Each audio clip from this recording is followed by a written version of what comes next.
everybody, Jason Sherman here.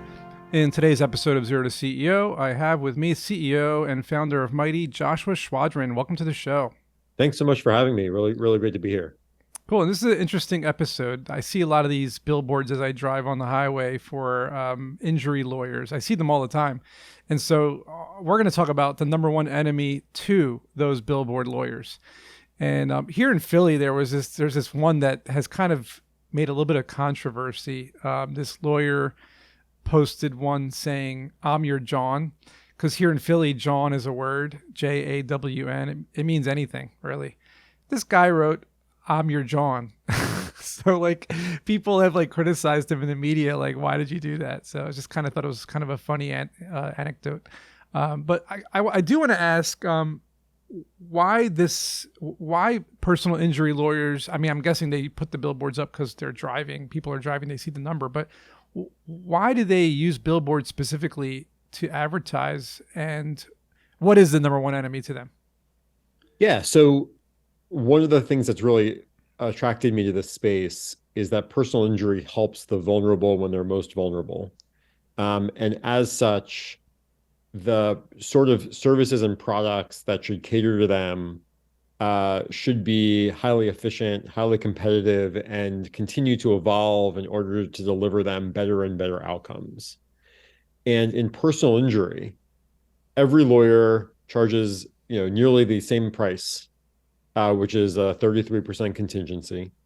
Every lawyer provides the exact same services, which are basically will help you get a quick, fast, large settlement, even though they rarely do. Every lawyer has the same level of transparency, which is basically we don't really tell you anything more than you need to know. And instead, how they compete is who can scream the loudest on billboards, who can get noticed most. And so personal injury is actually turned into a pure marketing play. But instead of marketing on the qualities that matter, price, the actual quality of the service, it really has to do with branding and who can scream the loudest. And that's why the billboard that you referenced, which was from an out-of-state lawyer, was actually successful because it got people, including you just now, to talk about it. And in so many instances, that's the key to the personal injury success. Interesting. So it's not really about the success of the cases. It sounds like what you just said is that they don't normally get big settlements for people.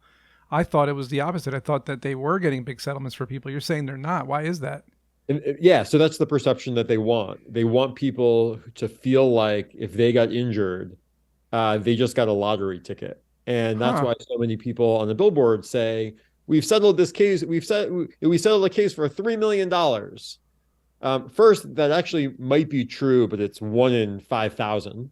Yeah. And second, what they often don't tell you is that $3 million settlement might have only resulted in a few $100,000 for the actual person who was injured, because the lawyers got paid, the doctors got paid, the finance companies got paid, the expert witnesses get paid, and whatever's left at the end goes to the actual person who was injured. Yeah, because it's a big amount of money goes. Plus, the person that was injured is most likely spending money along the way for whatever things they have to. I was told by a friend of mine who's a personal injury lawyer recently that, for example, all the driving that people do back and forth to physical therapy and doctors and chiropractors and whatnot, they don't get compensated for that. That's a lot of time and gas money that you're spending on that kind of stuff that you just don't get back. So, I mean, yeah, money definitely goes away. I want to know. So now that you're telling me this stuff is all BS in the first place, I didn't know that. This is the first for me. So how, what should somebody do if they get hurt or injured? Obviously now it's not called the John guy. It's called somebody else, or I know you're going to tell me about Mighty in a bit, but we'll get to that. But I want to know first and foremost, before, say we didn't know Mighty existed, what should somebody do? Yeah, so I think the first thing they should do is understand that when they hire a personal injury lawyer, they are going to give away a not insignificant amount of their case. And it might sound inexpensive because it's only paid if you win, but if you have a real case, you're going to win. And so you might think about things like negotiating with the personal injury lawyer that you hire. Not many people know that you can negotiate, especially if you have a good case. You can ask questions about their policies related to giving you advice and help with things that are beyond the legal settlement. So many people need help, not only helping get a settlement, but with finding and paying for a medical provider, finding money to help bridge the financial gap, even mental health issues, as people are 5 times more likely to commit suicide in the years after an accident compared to the general population. So Jeez. I think, people can certainly ask questions to the people that they're hiring about their track record. And it's amazing how simple questions, challenging, what people are telling you, especially in their ads, results in you really finding out very quickly who's real and who's not. Right, and the concept, the idea of not paying for a personal injury lawyer, right? You don't pay for them. They just take your case. That's kind of like a known fact. Like if you're in an accident of some kind, they take your case. So I think that's attractive to people. Like, oh, finally, I can get a lawyer and not pay them $350 an hour, and with a retainer of potentially thousands a month. And I understand you pay it in the long term on the case settlement, but why is it because the cases always settle? Is that why they do that? And is that a problem for people that they should be really looking into that more? Or I guess Well, I think what you described are misconceptions. And one of my biggest problems with the personal injury industry is that personal injury lawyers are incentivized not to correct those misconceptions, but to actually exacerbate them and lean into them. And so they want people to not negotiate their fees by thinking that they don't actually pay, that it only gets, and so the reason that that exists is twofold. Number one, 60% of America can't come up with more than $500 in the case of an emergency. And this is the emergency that we're describing. Like this is like the prime example. And so those people wouldn't have money to pay upfront. So I think that's number one. I think number two, and this is a little known fact, is that lawyers who work in contingency make more money not in spite of working on contingency, but because they are working on contingency. Meaning that if they charged up front, they would actually make less money because they can justify charging a larger percentage of a case because they are claiming that they're taking a risk, and that there's a lot of uncertainty. And obviously, some of the wealthiest people we know are personal injury lawyers. And it's because it's a business model that has not only survived for over a long period of time, but not been subject to competition like most other markets in America. Yeah, because like I said, I see so many of these billboards for personal injury lawyers, and you're saying the guy's from out of state. I thought he was from Philly. Why would he use a Philly term? So Yeah, it's just and it's I wild. challenge you, Jason. You see so many billboards. I challenge you next time you see them to see if you see anything about the quality of their service, the price that No, they charge. no, Yeah, no. exactly. It never says anything like that. It just says, injured at work, injured, car accident, call this John. Or whatever it says. Exactly. Exactly. So it's kind of silly. I always thought they were kind of hacky, but I did one time, I don't know, a couple of years ago, I spoke to somebody, this girl who worked for one of these guys, one of the biggest ones, who's all over. I think his name was Alan Rothenberg, or I don't remember his name, but he's all over TV, this guy. And she said that he actually did win a ton of cases and had a really good reputation. And she thought that those types of lawyers were scammy, but she found out by working with him for like a couple of years as like a paralegal that he actually did have a good track record. So where's the balance here in terms of like really practicing what you preach and really doing a good job and being kind of scammy and just trying to get as much money as possible from people? Yeah, it's hard. I think for me, the most important way to align a service like a lawyer with their clients is to ensure that the incentives match. You want your lawyer's incentives to be very aligned with your incentives. And in personal injury, so many firms have incentives that are misaligned.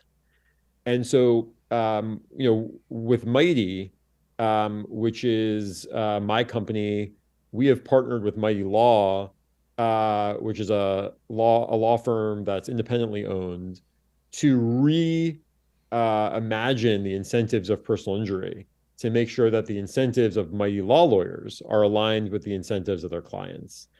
And so I think that's how you know whether the lawyer is going to look out for you, is whether looking out for you also helps them. Right, because I can't speak from personal experience, but I know I've heard people talking about lawyers, friend lawyers, people who were like friends with lawyers who like helped them with like finding a physical therapist and finding the right pain management doctor and helping them through the pain and like, how to like, what kinds of things they can buy to like do home treatments and things like that. Whereas maybe some of these hacky lawyers don't care so much about all that. They just want to get to that settlement. So let's talk about the number one enemy to Billboard lawyers. What is it? I'm dying to know. Yeah, I mean, it's us. We have So that's the surprise, is that you guys are the surprise. Yeah. But what does that mean exactly? Why are you I guess the number one enemy to Billboard lawyers? Like, I understand you offer a different type of service, but how do people know that? What are they getting out of it that is so, beneficial to them versus just calling the lawyer and getting the job done? Yeah, I mean, what we've done is we've introduced for the first time real competition into the space. Price competition. We charge 10% lower than the industry standard. We introduce service competition. Our service is more holistic than what you'd find with a traditional personal injury lawyer. In what terms? Like a holistic how? So personal injury lawyers are incentivized through getting you the largest settlement possible, and that's all they really care about. Mighty wants to and does offer a holistic service where the legal settlement is important, but it's only one piece. We help for example, facilitate friends and family loans. We help you find doctors, even if you can't afford to pay them, and help you figure out how to get those paid for where you don't have to outlay any money. We care deeply about mental health, even if it's having paralegals available to answer questions that might not relate directly to your case. Right. So I think what we've recognized is that after an accident, recovering is a journey, and the legal settlement is only one piece of that. And then finally, it's around transparency and also about calling out the bad behaviors of personal injury. And so why I think we've become a really big enemy isn't just because we have a very different service. It's because we're trying to get on shows like yours, Jason, and discuss not only our service, but also how the traditional personal injury paradigm could be changed and improved. I mean, it sounds like a more hands-on approach, right? Like personal injury lawyer brings somebody on as a case, and like you said, they're just going for that settlement, and there's like a long in between. It could be 6 months, it could be a couple of years, right? Because like some of these cases go on and on.